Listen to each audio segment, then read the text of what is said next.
top ministers, it's the Russian jet. In an era where the very nature of conflict is being redrawn by technological breakthroughs and unconventional tactics, a dramatic contest is unfolding that transcends the old notions of brute strength and relentless bombardment. The theater of war has shifted to the realm where computer signals, electronic pulses, and electromagnetic force fields now determine the fate of both soldiers and civilians. At the center of this quiet revolution lie Russia's famed guided glide bombs, KABs and FABs, a relic of Soviet ingenuity recalibrated for modern warfare that once rained terror on Ukrainian defenses with a horrifying consistency. Today, however, Ukraine's emerging mastery of electronic warfare is rewriting this playbook. With newly deployed jamming systems and innovative methods to disrupt satellite-based navigation, Ukraine has begun to dismantle the apparent invulnerability of these weapons. This development does not signal the end of aerial assault altogether, at least not yet, but it marks a massive shift in how conventional munitions can be rendered nearly useless by unseen forces. If Russians do not find a way to counter these Ukrainian measures, this very well can become a game changer for the Ukrainian army. So, for this reason today, let's talk about why these guided munitions are so important to Russians, how they work, and why it was so difficult to intercept them in the past. And finally, which methods Ukrainians discovered to resist these flying threats. Decades ago, when the echoes of the Soviet era still reverberated across military arsenals, Russia embraced guided glide bombs as a cost-effective yet relentlessly destructive tool for strategic bombardment. Today they are known as, I'm going to say it in Russian, корректируемые авиационные бомбы, KABs, and фугасные авиационные бомбы, FABs. Born from a period when warfare was much about raw numbers as it was about innovative design, these devices emerged as a testament to Soviet engineering, a combination of aerodynamic form, integrated sensors, and the new infamous Unified Gliding and Correction Module, UGCM. Designed to be dropped from aircraft and then given a last-minute course correction, their creators envisioned a weapon capable of reaching distant, fortified positions with a degree of precision that conventional munitions never had. And so they did. Their deployment rapidly, unfortunately, instilled terror. Urban centers and strategic infrastructure alike shook under the relentless impact, and even remote military outposts came to know the formidable whisper of these guided projectiles. In the early days of their use, they served as the backbone of a ruthless aerial campaign that combined sheer volume with calculated lethality. Their affordability made it possible for the Russian military to produce and deploy vast numbers. As a result, saturating Ukrainian defenses was a barrage that few could hope to intercept. More than just tools of destruction, these gliding devices also carried a symbolic weight, a representation of the state's unwavering belief in its technological legacy. Their very design echoed an era where ideology and military might were intertwined, and every military creation was a testament to the engineering superiority that had once brought the Soviet Union to the forefront of military innovation. Yet, the very features that earned these weapons their reputation for infallibility are now being exploited by a neighboring enemy, revealing spots in their defenses that had long been overlooked.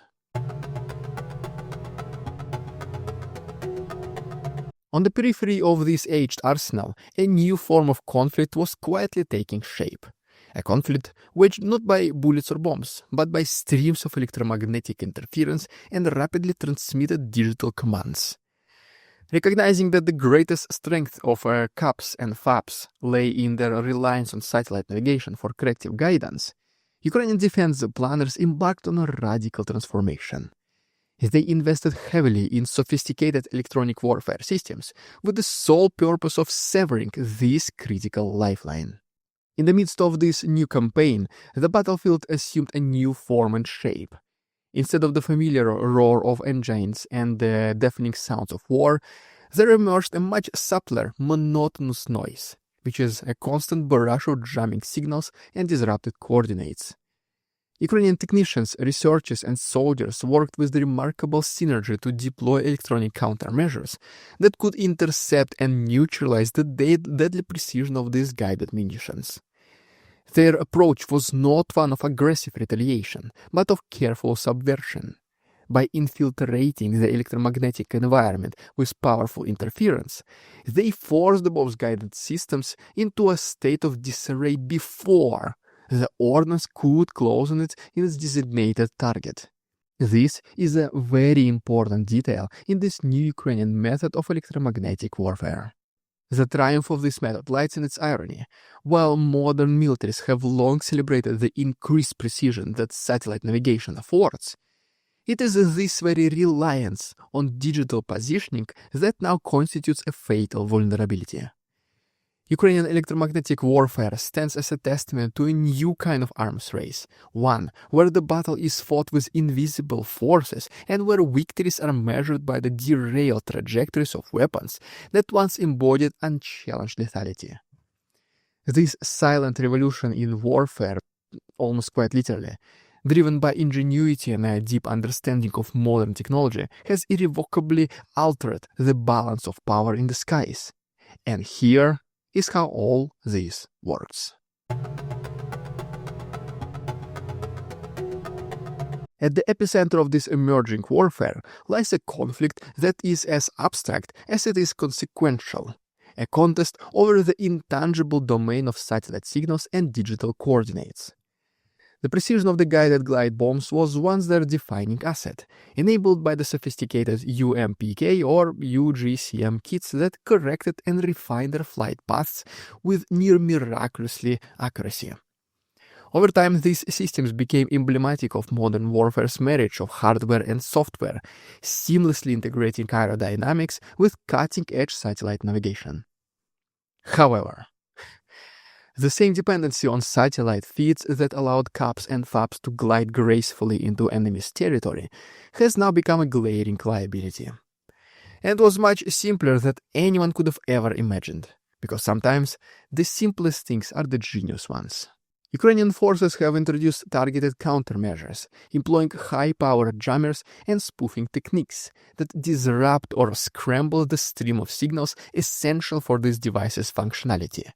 Without a consistent, reliable satellite feed, the guidance systems are rendered, essentially blind, forced to rely on less precise inertial data or rudimentary fallback mechanisms. The consequences of such disruptions will obviously pile up rapidly. A bomb that once traced a carefully calculated path now drifts erratically with its intended precision compromised beyond recognition. This method, as you can see, is extremely simple. Instead of trying to intercept a KAB or a FAB flying over people's heads, and by the way, by the time you see it approaching, it might be a little too late to intercept it. So now, instead of trying to intercept them directly, almost one by one, Ukrainians realize that the ones that should be jumped are not the gliding devices themselves, but the satellites and their signals, which can be done much, much easier, since they do not have that extraordinary and sophisticated countermeasures as well as these military creations. For example, KABs and FABs are using domestically produced, obviously Russian, anti-jamming Cometa M antennas. Initially, they were equipped with 4-element antennas, later upgraded to 6, 8, and eventually 12 receivers. However, it is now clear that simply increasing the number of elements has not allowed the Russians to maintain the effectiveness of their UMPK or UGCM kits to a satisfactory level. And obviously, the satellites that these devices rely upon do not have this military technology. So basically, Ukrainians were focusing on the wrong thing until they realized that the solution is right there in front of their faces. And well, they finally saw it. Experts have also pointed out that the precision errors scale with distance. The longer a guided bomb must rely on mid-flight updates or resort to inertial navigation, the larger the eventual deviation from its target becomes. This misalignment is not something to ignore because it transforms a weapon of surgical precision into a blind projectile whose destructive potential is as unpredictable as it is dangerous. But such uncertainty, unfortunately, is a double-edged sword. On one hand, it provides much-needed break for those on the receiving end of these strikes. But on the other, it forces military strategists on both sides to reevaluate decades of assumptions about accuracy, reliability, and effectiveness. And it also puts in much greater danger civilian areas, since KABs and FABs can now fall in, these residential places. The evolution of modern warfare has reached a pivotal moment, forcing the Russian military to confront a very unanticipated reality. When decades-old strategies and long-standing doctrines suddenly become liabilities, military planners find themselves at a crossroads. The once hailed guided bombs, which served as a primary instrument of Russian aerial power, are now caught in a relentless contest with cutting-edge electronic warfare systems deployed by an equally determined opponent. In response to this seismic shift, Russia is forced to consider not just incremental upgrades, but a fundamental rethinking of its approach to precision-guided munitions. Strategies that once relied on overwhelming quantities of relatively inexpensive devices are now giving way to a new focus on quality over volume, as also the need for counter measures, which now become increasingly urgent. Within the laboratories and command centers, engineers are exploring enhancements to guidance systems that might withstand the onslaught of jamming signals, whether through advanced algorithms, hardened hardware designs, or simply improved integration of anti-jamming antennas. Easy speaking, right? The very fabric of military doctrine is being rewritten, where KABs and FABs once symbolized a force multiplier that allowed Russian pilots to engage targets from safe distances, they now risk becoming liabilities that could be used against their own strategic interests if left unchecked. This emerging vulnerability has broader implications. A shift in aerial assault tactics could force Russia to reallocate resources, potentially accelerating the depletion of its more sophisticated and pricier munition stockpiles. The arms race on this digital frontier is relentless. As Ukraine refines its jamming techniques and broadens the scope of its electronic warfare capabilities, the Kremlin's engineers are locked in a race to create countermeasures that might restore some sort of reliability to their weapon systems. The implications of this technological contest extend beyond the immediate battlefield. They hint at a future where the essence of military might is recalibrated to account for not only the destructive potential of physical munitions, but also the intricate, often intangible battle over electromagnetic domains. In the coming years, we may witness a dramatic realignment in global military strategies, where nations invest as much in digital resilience and cyber warfare as they do in conventional hardware.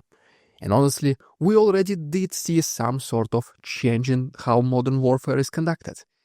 Now countries, instead of relying on tanks, combat machines, and just even infantry, they mostly rely on, you guessed it, on simple drones. And this is one of the biggest drawbacks and advantages that each country is now causing on its opponent. This huge shift demands adaptability, foresight, and a willingness to embrace the uncertainties of a digitally dominated conflict landscape. With every advancement made by Ukraine in jamming and spoofing, Russia must counter with its own innovations, creating a feedback loop of technological escalation that could redefine modern warfare for generations to come. And another one, however, there is a good sign of hope for Ukraine. Knowing that just how much the Russian military likes to depend on centuries-old tactics, which proved reliable during the First and the Second World War, they might be delaying focusing on electronic warfare for way too long. They might try to invest billions in developing even more sophisticated gliding munition, which will be countered in several months, maximum years. We all know how clumsy and slowly moving the Russian bureaucratic machine is. So who says it might not become the reason for its own downfall? Well, there you have it, guys. If you enjoyed today's episode, please subscribe to my channel if you haven't done it already. Welcome every new member. You can also support my work by becoming the channel member. The link is down below. Thanks so much for watching. See you tomorrow.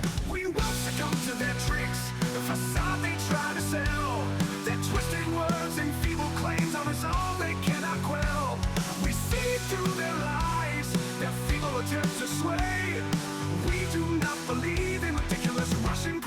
propaganda.